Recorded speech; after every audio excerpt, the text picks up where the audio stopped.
T. Hair flip, yeah, I'm a badass bitch. I don't like it. Hair flip, yeah. Oh my god. So you guys should be happy. Oh my goodness. Hair flip. But anyways, hair flip. Hair flipping on these toes. Hi.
A solo artist, I was perfectly fine being in the background singing in the choir. You know, I enjoyed that so much because I had my friends, my cousins, and everybody was in the choir. At 11, Whitney started singing at the New Hope Baptist Church in Newark. With her Miss America good looks and incredible voice, fame was almost inevitable. Whitney was bitten by the showbiz bug at an early age. Her mother, Sissy, a professional gospel singer.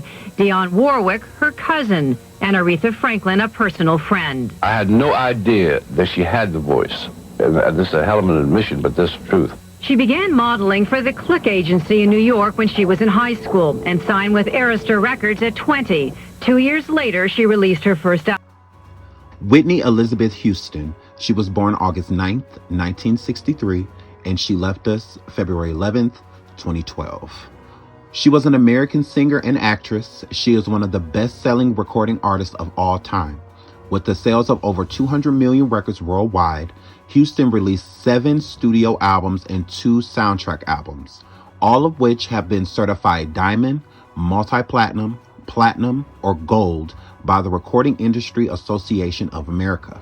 Her crossover appeal on the popular music charts, as well as her prominence on MTV, influenced several African-American female artists. Houston began singing in church as a child and became a background vocalist while in high school. With the guidance of Arista Records chairman Clive Davis, she signed to the label at age 19. Her first 2 studio albums, Whitney Houston in 1985 and Whitney in 1987, both peaked at #1 on the Billboard 200 and were among the best-selling records of all time. She is the only artist to have 7 consecutive #1 singles on the U.S. Billboard Hot 100 chart, from Saving All My Love for You in 1985 and Where Do Broken Hearts Go in 1988.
Held on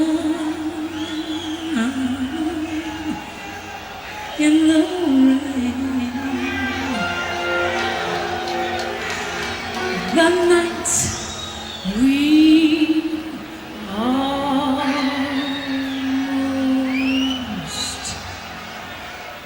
lost it.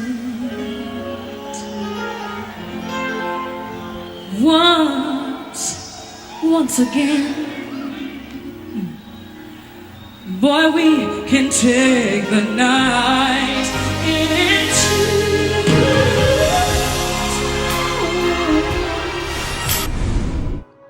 Houston's third studio album, I'm Your Baby Tonight, in 1990, yielded 2 Billboard Hot 100 #1 singles, I'm Your Baby Tonight and All the Man I Need, and was certified quadruple platinum by the RIAA. Houston made her chart acting debut with the romantic thriller The Bodyguard film in 1992. She recorded 6 songs from the film's soundtrack, including I Will Always Love You, which won the Grammy Award for Record of the Year and became the best-selling physical single by a female in music history. It won the Grammy for Best Album of the Year and remains the best-selling soundtrack album of all time. Houston starred and recorded soundtracks for 2 other high-profile films, Waiting to Excel in 1995 and The Preacher's Wife in 1996, with the latter soundtrack being the best-selling gospel record of all time. If I don't hurt you,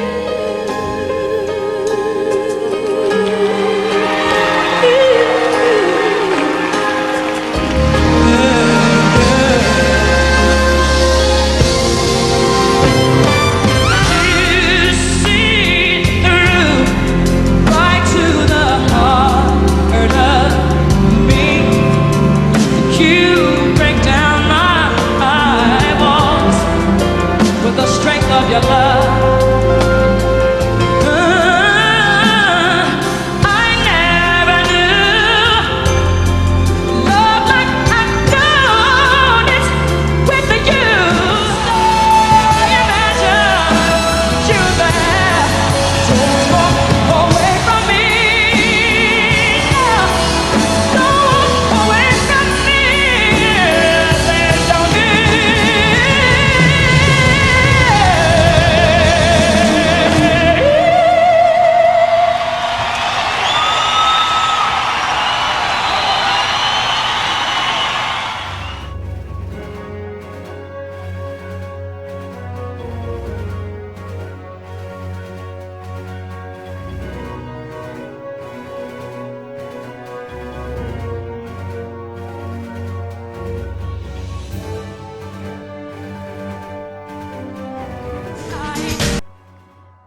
Throughout the 1980s, Houston was romantically linked to the musician Jermaine Jackson, American football star Randall Cunningham, and actor Eddie Murphy.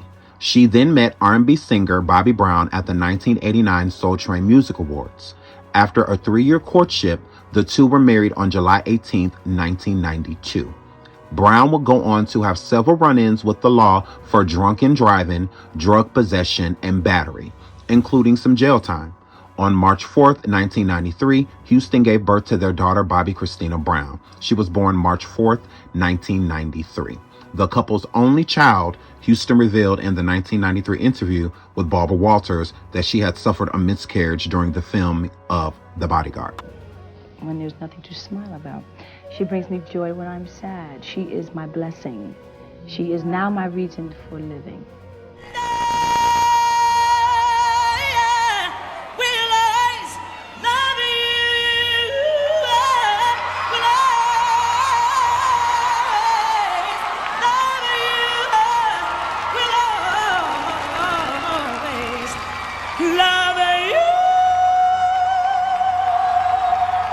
Honestly, words can't explain how proud I am of her. Really, I've been there with her, you know, through everything and whole divorce and talking and whatever. But, you know, I stay by her side. That's like my best friend, you know, that's like my sister, you know? Like your best friend, like Yeah. your sister. Yeah. Yeah. It wasn't easy, but she never let me stop.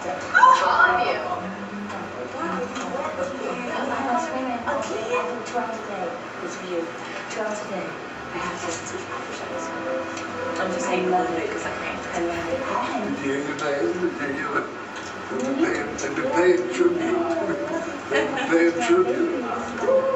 It's my dad. It's my dad. I'll see you later. I'll see you later. Mom, come see her. Come say hi to Uncle. Come say hi to your godfather. Come say hi to your goddad.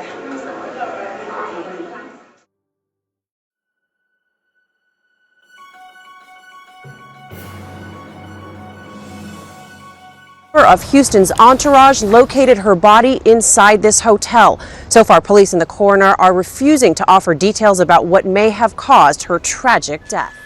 Exactly what happened inside the iconic Beverly Hilton remains a mystery. Paramedics raced to the 4th floor and found a lifeless Whitney Houston inside her hotel room bathtub. They tried in vain to resuscitate her with CPR. And beautiful music to millions of people across the world. With all that I have been privileged to know about her, to share with her, what I can say for sure is that even when she was tired or a bit lost, she gave, and then gave some more. When she did not want to do things, she did them anyway. And we are so much better for it. It is this very special gift about Whitney of giving anyway that I was immediately reminded of a dusty, yellowing wall hanging that hung on the wall of another woman that touched millions across the globe, Mother Teresa. Today, as we remember and celebrate this life of destiny, I am able to say without any doubt that this is one of the oldest of celebrations that so typifies Whitney and the life she lived. I wanted to share it with you. It will remind each of us that Whitney left us so much, and though we will not see her in the flesh, she is ever so much present with us. And that no matter what we are enduring, we can still take comfort in the fact that while life sometimes cannot always be understood, we can yet give to others anyway. When people were often unreasonable, irrational, and self-centered, Whitney forgave them anyway. When she was kind, people often accused her of being selfish or having ulterior motives. Whitney was kind anyway. When she was successful, she did win some unfaithful friends and some genuine enemies, yet Whitney succeeded anyway. When she was honest and sincere, people often deceived her, yet Whitney tried her best to be honest and sincere anyway. Where does this lady rank? She really ranks right up there. For me, I've been known to be involved with divas, whether it started with Dionne Warwick, which led to Aretha Franklin, and then it led to Whitney and Annie Lennox.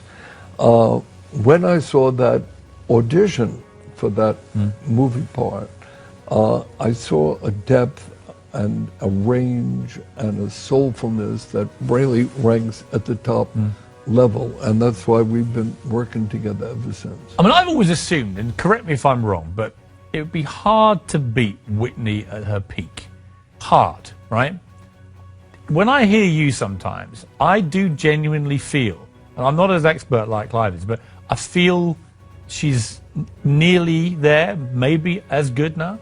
Oh, listen, it's hard to make comparisons. For years, you know, working with the Queen of Soul, Aretha Franklin, I was always said, well, can Whitney compare with Aretha? They're all-timers, and Jennifer definitely has that potential to be an all-timer. What we have to do with Top 40 Radio today, concentrating on electronica and dance music, we've got to make sure that artists like Jennifer or rock artists, the new Bruce Springsteen, the new Bob Dylan, has a chance to emerge so that her voice is incomparable.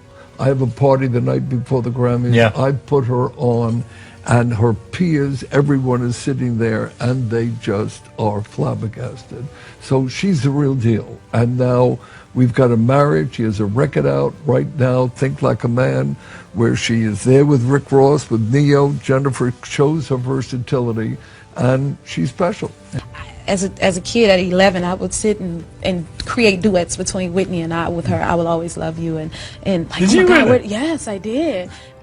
Now, a lot of conspiracy theorists feel as if Clive was replacing Jennifer Hudson with Whitney Houston. If you pay attention, during the Grammy party, Whitney Houston's room was right underneath where Clive Davis was having the party. Not only that, for being weird, when Clive and everyone at the party heard that Whitney Houston died, they kept partying. Clive said that Whitney would have wanted everyone to continue to party, which I call, once again, baloney. If someone passes away, I think the last thing that they will want somebody to do is continuously party over their dead body. Literally, the party was above Whitney. Whitney was not removed from the hotel immediately. So that means that while the party was going on, that they were partying over a dead body, to where it kind of looks like a ritual. A lot of Illuminati and conspiracy theorists state that Whitney Houston was replaced by Jennifer Hudson. If you listen to the footage that was just played by Clive, he states that at the party, he played Jennifer. He had Jennifer do a live performance for her peers, meaning other celebrities, because that's who were there, and they were all floored by her. Basically, him denouncing Whitney and announcing, Jennifer's arrival to state that she is my new Whitney, which is very weird, and Jennifer's expression and in Clive's expression, to where they completely overlooked the fact that Whitney died, and they're pushing Jennifer's talent over somebody that was a great in the industry that has passed away. If you look up to somebody, how can you overlook that they died? One more time, listen to Clive and Jennifer state that she was performing over Whitney's dead body as the replacement, basically, of Whitney Houston. Her voice is incomparable.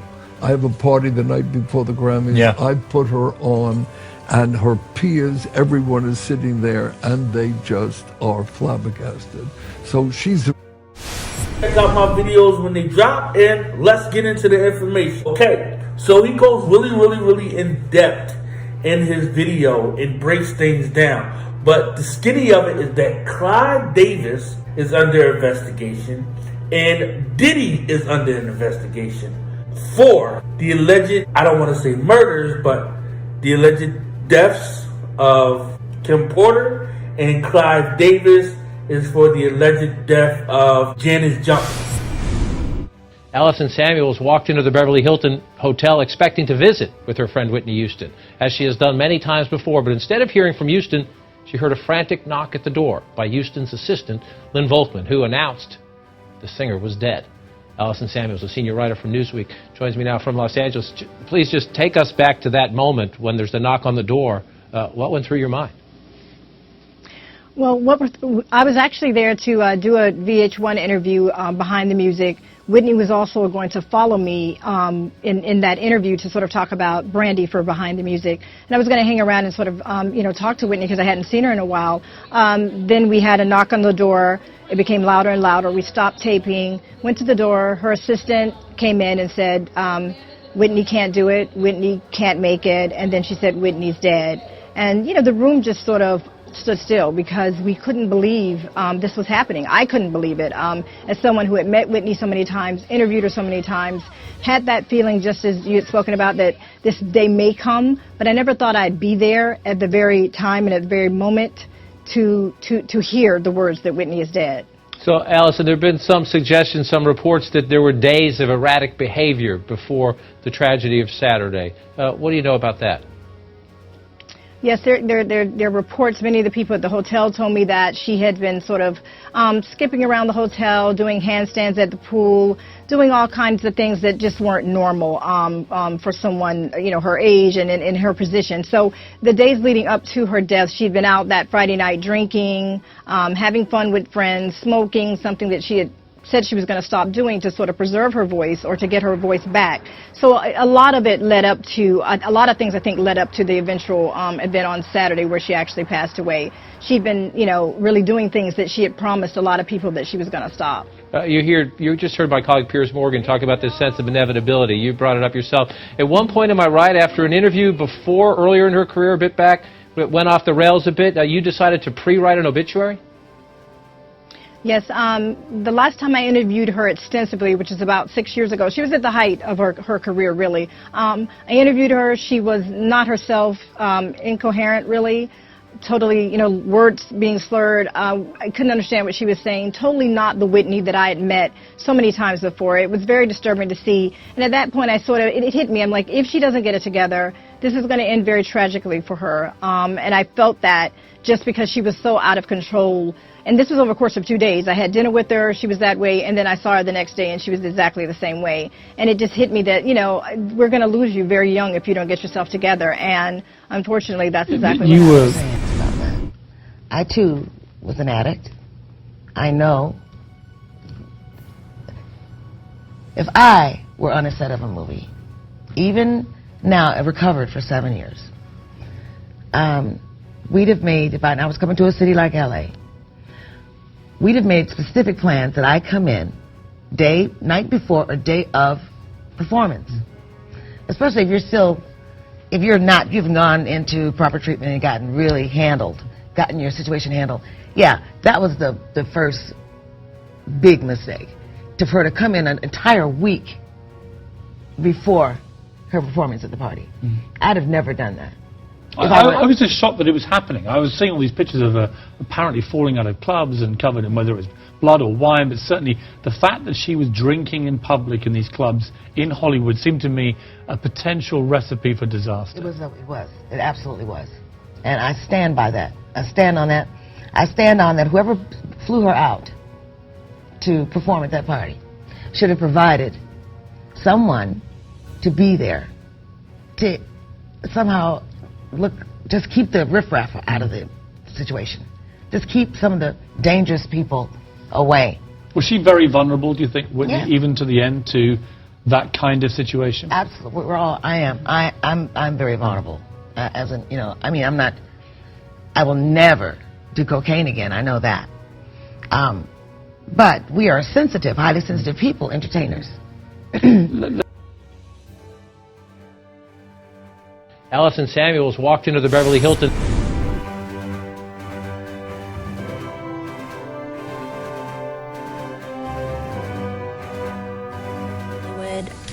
I wanted to do it, you know, out of respect for Whitney and to tell the story the way that I thought it should be told. And then I've just received so much backlash about it, and it's really just hurtful. It's hurtful because it seems like... Let me just join your hands with you, because Whoopi Goldberg took aim at me. I mean, you didn't see that?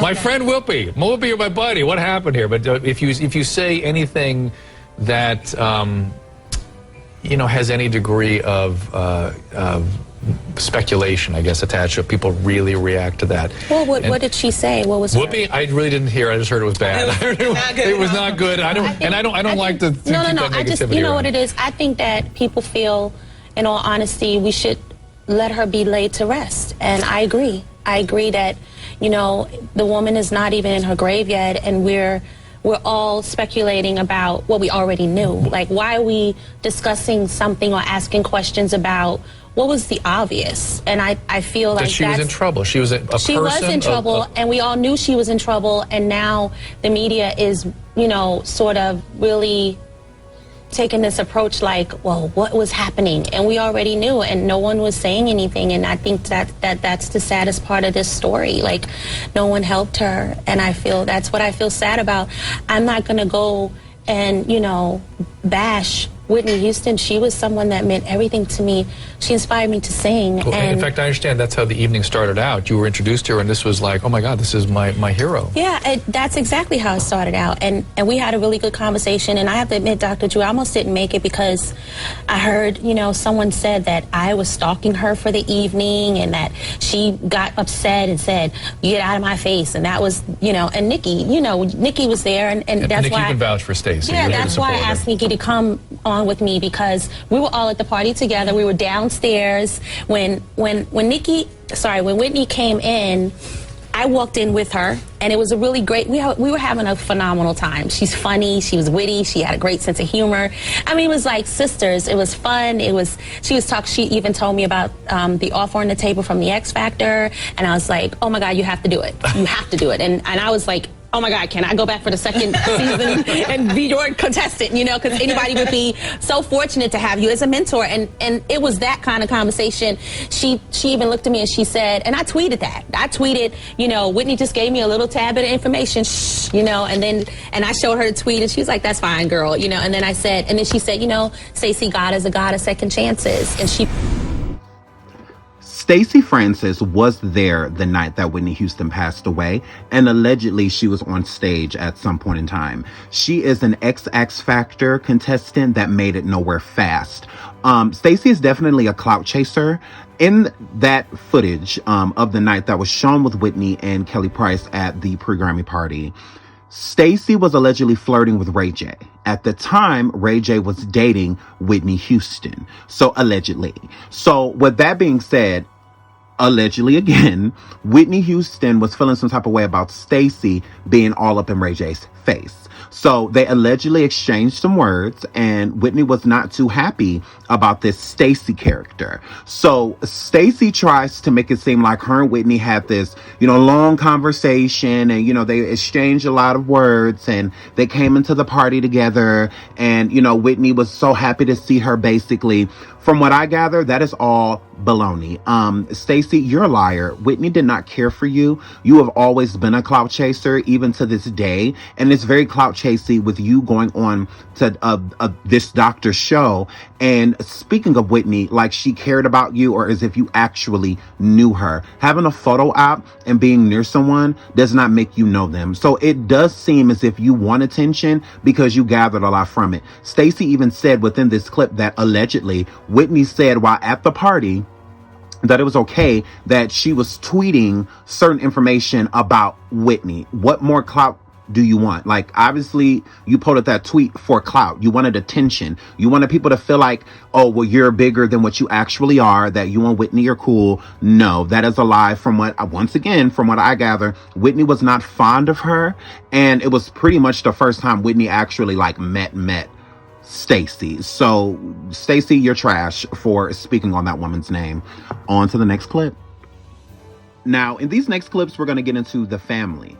Cissy Houston, Whitney Houston's mother, whom made a book right after Whitney died, was not even a year later, of her coming out with a book, which is very distasteful. It seems like a money grab. And in my honest opinion of Cissy Houston, I feel that Cissy has always been jealous of Whitney. Cissy sung background for Elvis, among a lot of other people, back in her day before Whitney found her success after she was born and grew up. Cissy has always given the vibes to where Whitney wasn't better than her, you know, to where she felt that Whitney was an okay singer, but she was really like, you know, the singer, you know, of the family. And Whitney came through and kind of took that title away from Cissy. You know, everyone in the Houston family looked towards Cissy, you know, as a singer from church, you know, and on, you know, but with Whitney took it to a whole nother level. Whitney became an ultra star, not a superstar, an ultra star, to where you're literally a star everywhere you go. Cissy has never had that type of fame. I feel that that's the fame that Cissy always tried to chase, but she never actually got to it. You know, Whitney had it all. Whitney had the brains, she had the look, she had the voice, she was the it factor. Cissy, unfortunately, never was that. You know, she was never a Whitney Houston. You know, Whitney was definitely the upgrade, what Cissy could never really accomplish. So I always felt that there was some type of competition between the two, to where Cissy couldn't necessarily separate the competition from being a mother, you know, putting the competition to the side and just being a mother to Whitney. It is very fake of Cissy to try to make it seem as if that her and Whitney had this great relationship. Cissy was gone a lot in Whitney's life. That is why allegedly the rumors came out of Dion's sister molesting Whitney Houston at a very young age, because Cissy was out on the road. You know, she was an artist, and you know, Bobbi Kristina kind of learned that firsthand, you know, with Whitney being on the road all the time and things in that nature. So we're going to get into that. We're going to tap into this reality show that was given pretty much right after Whitney Houston passed away, not too soon after. They're already on TV. And Pat Houston, a lot of people felt that she also should be ashamed of herself for kind of forcing Bobbi Kristina to do this reality show, because Bobbi Kristina was not interested. And the network wasn't necessarily interested with doing the show without Bobbi Kristina. So let's get into these next clips. Welcome, Miss Sissy. Hey. You know, it's been a year since the accidental drowning of your daughter, Whitney, and I know we're such big fans, and I sit there and go, I can't believe she's gone. So for you, how are you handling this loss? I'm just handling it. It's God's work, and there's nothing I can do about it. You just wake up sometimes and you go, I can't believe my daughter's not here? Absolutely. Oh, my goodness, you know. Almost every morning I do. But, I'm getting through it, you know, I'm getting... The day by day kind of thing. I believe she's with her maker. You know, you had a childhood name for her, which was Nippy. And we had the perception of who Whitney was, but who is Nippy to Nippy you? was the sweetest little girl you'd ever seen. Yeah. She was always, Mommy, Mommy, Mommy. She would talk to people on the bus that she didn't know. Yeah. And I told her, you can't do that, baby. She said, but Mommy, why? You know, she's always, why? But she, good morning, you know, that language. She was just friendly and beautiful. You raised an open heart. That's what you did. 6 months ago, the most important person in my life passed away. People are so quick to judge when they're not in your skin. But it is my mom. Green beans, mashed potatoes, which was Chrissy's favorite. Okay. Barbecue chicken, which is one of your favorites. Where's Chrissy anyway? We got in big arguments, so she went off with one of her friends and kind of just getting some time. Whitney Houston and Bobbi Brown daughter Bobbi Kristina has died at the age of 22. She passed away outside Atlanta in the hospice care facility, where she has been since June 24th, when her family decided to take her off all medications. As reported, a specialist had told them there was no chance of recovery. The family says Bobbi Kristina was surrounded by family and she is finally at peace in the arms of God. Found submerged in her bathtub on January 31st, and police believe she was underwater for anywhere between 2 and 5 minutes. We are now moving into Leola Brown, Bobbi Brown's sister. A lot of people state that she's kind of like delusional or crazy, if you will. I don't believe that. I believe that she knows what she knows. She saw what she saw. How she interpreted it is how she interpreted it, and it doesn't make her right or wrong. So I don't understand when people call her crazy. She seems of sound mind. She's never been, locked up in a ward or anything like that. So I don't know where people get that from. Just besides the fact that she says things that people don't necessarily want to view as a truth. It doesn't mean that she's crazy because she is looking outside of the box instead of inside of it to keep other people comfortable. So with that being said, we're going to get into Leola. A shout out to her. I think that she's a beautiful, black, powerful woman for coming forward, stating what she feels instead of trying to sugarcoat things to make other people feel better. So once again, shout out to you, sister. We're here for you. There are disturbing new allegations today about the death of Whitney Houston's daughter, Bobbi Kristina. I want the world to know that Bobbi Kristina did not die from the bathtub incident. That's not what killed Bobbi Kristina. What killed Bobbi Kristina? Bobbi Kristina was starved to death. Leola Brown says new evidence suggests her niece was beaten before she was found in her bathtub. Somebody wanted her dead. The autopsy report shows 22-year-old Bobbi Kristina was undernourished and weighed only 93 pounds. She was also missing 2 teeth. They may have been knocked out. There were other mysterious bruises on her head, arms, and thighs. Leola Kristina's boyfriend, Nick Gordon. Chrissy was not in a coma for all that time. Her eyes were open. Her eyes were open every day. I don't think it was a time that I visited her in the hospital or hospice and her eyes were closed, other than the fact that she was when she was in the coma in the beginning. But after that, Chrissy was up. Her eyes were open. She was watching TV. Every day she was watching TV. And as a matter of fact, my sister Tina and I went to hospice one day. And when we walked in, Tina says, "Hey, Chrissy." She said, "Auntie Tina's here."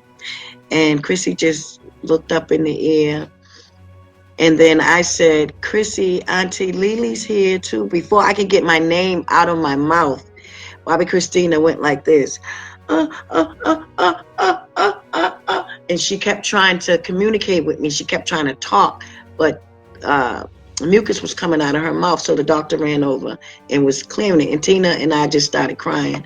Tina said, she's trying to communicate with you, Lily. She was trying to tell me something then. And I told her, I said, Chrissy, don't talk. It's okay. I understand. I know what you want to say. And I already know what happened. And I'm going to go after them. I know who did this to you. So then she just rested, but she looked right at me. She looked me dead. She took everything in her and lifted her head up to see me. And the doctor even said it. He said, my God, she's trying to communicate with you. Bobbi Kristina did this with Dr. Jolly Harris too. Okay, he did this with Dr. Jolly Harris too. She did this with Dr. Jolly Harris too. But I just want to say that we know that Nick did that to Bobbi Kristina. And I know that somebody killed Whitney. Okay. There is no way on this earth that Whitney is going to, first of all, be in a hotel anywhere without security. And she does. When Whitney goes out of town, when she went out of town, she would have 2 security men. And they would do 2 12-hour shifts. So where was security at? Where was security when Whitney was in her hotel room? How did somebody get in there? Because Whitney's security told me personally. He said, and his exact words were, Lily, whoever went in there to hurt Nippy, they tore that room up. It looked like a tornado hit it. That's what he said to me. So where was you, Ray? How did somebody get in there? I don't understand that. How did somebody get into Whitney's room? Because you have to do 12-hour shifts. So how did somebody get by you? See? That doesn't make sense. And then for Pat to walk down the hall after she sees somebody crying and say that something's wrong with Whitney, she just says, call the police, as if you knew what was wrong. Come on. And then you sit on Oprah and you tell Oprah all these lies. And first of all, you came out with the first lie, that you was her manager. I knew right then and there when you lied and told that lie, we knew something was wrong, because there has to be a reason why you would lie to the world and say you was her manager. You was never her manager. You wasn't even her assistant. Now, I'll give you that though. But something's very wrong with this picture. And we're going to get to the bottom of it. But I'm asking the authorities to step up to the plate and do something. You got two dead people. I don't care how many years it's been. We haven't gotten justice yet. And where there is no justice, there will never be no peace. No, we have not gotten peace. I'm not comfortable with my family members being taken from me like that. I don't care who's comfortable with it. No. And for those of you that are saying, let Whitney rest, let her rest, let her have peace, she's not resting, because there's no justice. There's no justice. So how can there be peace? And I'm a peaceful person. I'm a peaceful person. I'm not the type of person that looks for trouble. That's not who I am. I am so saddened that I don't have my sister here and I don't have my niece here with me anymore, because somebody decided to take their lives because of what they have, the money that they have. That's what this is all about. Let's keep it real. That's what it is all about. And it's so unfair. And I wish that whoever did this, whoever the person is that literally did this, and with Whitney, we know who did that with Bobbi Kristina. whoever you are, I'm praying that you get some kind of help. Max Lomas, who discovered Bobbi Kristina Brown's unconscious, dead of reported overdose by People magazine. Max Lomas, the man who found the late Bobbi Kristina Brown floating unconscious in her bathtub back in 2015, has died, People confirms. Article was done August 17th, 2018. Max Lomas, the man who found the late Bobbi Kristina floating unconscious in her bathtub back in 2015, has died under eerily similar circumstances.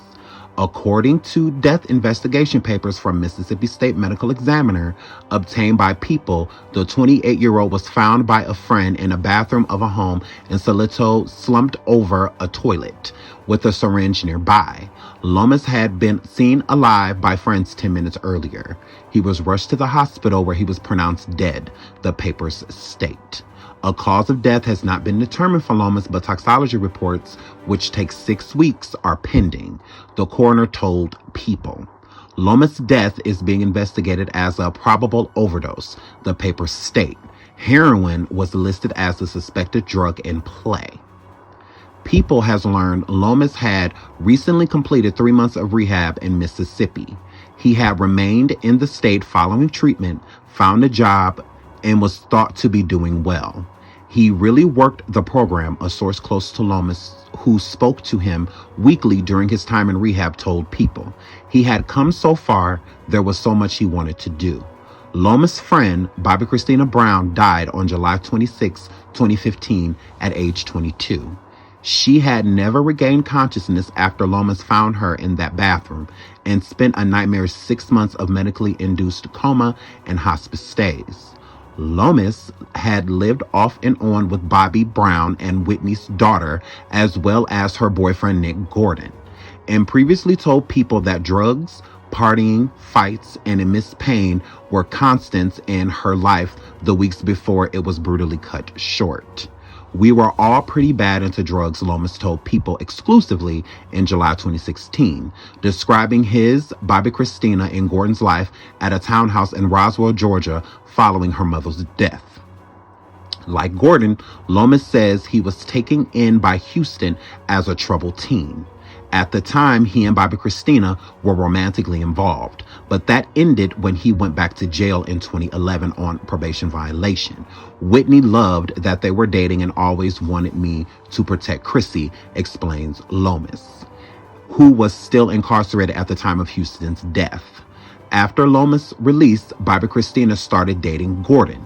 Their relationship was bipolar, Lomas claimed. They had extreme highs and lows, would fight mostly about jealousy. 2 weeks before Bobbi Kristina's incident, the group decided they were going to get off drugs and live healthier lifestyles, Lomas says. We all went to the gym together, but it didn't work out. We all started using again. So here's my take on the situation. I feel that if Bobbi Kristina at a younger age, before the age of 18, was dating and each guy she dated moved in with her, and not only her, sometimes even would live with Bobbi, but more so live with Whitney Houston, then obviously Whitney had started letting Bobbi Kristina do drugs at an early age. If she's a teenager and everybody she comes in encounter with romantically is on drugs, then that obviously means that those are the type of men that she seek out. Most people that are doing drugs want to date somebody that's doing the same thing because they won't understand otherwise. So Whitney had apparently been taking in strays for a very long time. First it was Max, and while Max was incarcerated, she met Nick, Chrissy. She started dating him. Once Max got out of prison, Chrissy, Nick, and Max were still cool. Even after Whitney passed away, all three of them lived together. So with Max stating that there was a lot of arguing with Chrissy and Nick, especially out of jealousy, why wouldn't Nick be jealous of his girlfriend's ex-boyfriend living with him? Why would that not cause constant battles, especially if everyone is an addict? It also does not add up that Max had got clean and got his life together as he passed away. A lot of people are speculating, especially on the dark web and even on the surface web, that Nick was killed just like Max. Max was taken out first, and then Nick was killed after. There are allegedly Hollywood whackers that go around killing people under suspicious content of keeping secrets. So basically killing them so that they can't state what truly happened. Remember, Max found Bobbi Kristina inside of that bathroom. What exactly did he see? Who was there prior? Why would someone want to hush him? This article is from the Daily Mail. Nick Gordon's girlfriend, Laura Leo's family, says that she is in mortal danger. Laura Leo's family says she is in mortal danger after Gordon allegedly beat her. It is the second time that Gordon is alleged to have hit her in less than a year. Gordon is now back on police radar after his weekend of domestic violence arrest. His new girlfriend, Leo, claimed he hit her multiple times in Florida, but she now has the urge prosecutors to drop the assault case against him. Gordon found singer Whitney Houston's daughter, Bobbi, in a coma in 2015. He was deemed legally responsible by a civil court for her subsequent death. Gordon said she overdosed, but her father, Bobbi Brown, has always blamed him. The family of Nick Gordon's girlfriend, Laura Leo's, fears she is in mortal danger after he was arrested over the weekend for allegedly beating her up. They have voiced fears that she will end up dead like his previous girlfriend, Whitney Houston's daughter, Bobbi Kristina Brown. Sources connected to Leo told TMZ that fears stem from his previous history of violent conduct towards women, as well as the fact that in 2015, he was found by a civil court to be legally responsible for the death of Brown. Laura Leo was left badly battered in June 2017. She told DailyMail.com that Gordon had pinned her to the bed and hit her repeatedly before she was able to escape by bashing him in the head with a candle and apparently breaking his nose. The family say that they are especially worried because it appears Leo still wants to be with Gordon. According to a letter she wrote to the judge in retaliation to the latest assault allegation, in which she urged prosecutors to drop the case. We're told Laura's cut off relations with her family, a big change from last year when she turned to them after Nick first arrested for beating her, TMZ said. On Wednesday, it emerged that Gordon was again being investigated by the Georgia authorities into the death of 2015 Whitney Houston's daughter, Bobbi Kristina Brown. Sources within the Fulton County District Attorney Office told TMZ that Gordon is back on the radar after his domestic violence arrest last weekend. Leo, Gordon's new girlfriend, claimed that at the time he hit her in the face multiple times during their drive from a bar in Sanford, Florida. The police officer at the scene said she had a swollen bottom lip with dried blood after their alleged fight, USMagazine.com reported. Gordon denied striking Leo, telling police, "I didn't hit her. She attacked me and ripped my shirt. She also threw a bottle at me. I just want her to leave my house." Leo has refused to press charges against him. He broke down in hysterics after calling 911 in the morning hours of Saturday, telling authorities that he was a victim of abuse. Now let's get into that phone call. 1-1, do you need police, fire, medical? No, my girlfriend is acting insane on me right now. Yeah, everything's fine. It's not an emergency, but she's crazy right now on me. Okay, I need you to, I have officers on the way. The question or not, slow them down. I need you to take a breath and answer my questions, okay? Is she still being physical with you? Huh? Is she still being physical with you? Oh my gosh, yes. And the thing is, she called the cops on me before because... Okay, I have officers on the way out there to you, sir. Is there any way you can get separated from her?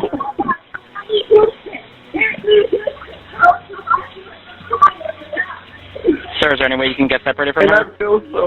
I feel so lame because I'm getting beat up by a woman. No, that's okay. I have officers on the way to help you, okay? She just threw a bottle, please. I have officers on the way as fast as they can, sir. The question or not, slow them down. I feel so horrible because... You said she just threw a bottle at you? You're still not injured? Yes, she did. Are you injured? Do you need medical to respond? So lame, dude. That's okay. Sir, this is what we're here for. We're here to help you. Sir, I have officers on the way. I'm not going to do anything wrong, but... I know. I need you to take a breath and answer questions, okay? I have officers that are arriving on scene. Do you see them outside? No, bro, it's so whack, dude. Where is she right now? Where is she right now, sir?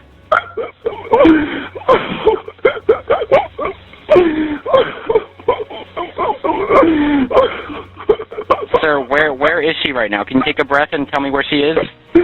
I have officers there. But I need to know where she is. My roommate.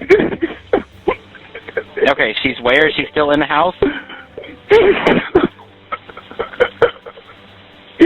the cops are gonna think I'm so.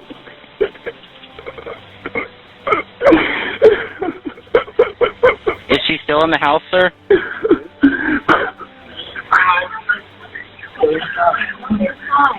Are officers there?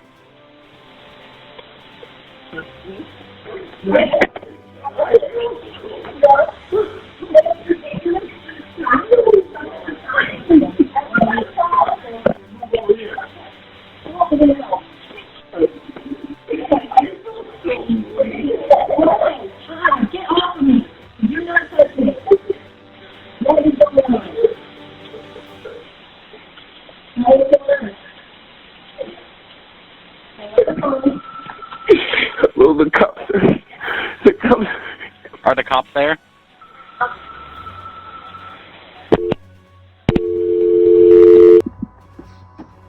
You can hear in this phone call that Nick definitely has a lot of mental issues. Along with that, he sounds very guilty. It sounds like he got into a physical altercation with Laura, and with them getting into that physical altercation, he beat her. And I believe that Laura was defending herself in that process as to why he called the police, because the police had been called on him before by Laura for assault. So it just wouldn't have looked good if the police came there once again for an assault that Nick is doing against Laura. So he called the police to save face, to try and make it seem as if he was the victim, reverse psychology. You can hear Laura in the background telling Nick to get away from her and things in that nature. Obviously, he feels some type of guilt. So he wants to try to make her feel bad, for him having to call the police, and whatnot, because she was the aggressor at a part in time within that moment of them being physical. She may have gotten the best of him. So that made him feel like, oh, well, I'm going to call the authorities first. But we see the bruising and whatnot from that same day of that police call, and he clearly beat her. I hope everyone enjoyed the video. Thank you so much for watching. Once again, I'm not judging anybody, just stating public information. We will be back with a part 2 that we will get more in depth with Whitney Houston's killing, Bobbi Kristina's killing, also with Nick Gordon. We will explain Nick's story, find his background, his parents, everything. We will definitely get into it. So make sure you tune into the next video. Thank you so much for watching. We love you, Bobbi Kristina. We love you, Whitney Houston. Until the next video, y'all. Bye.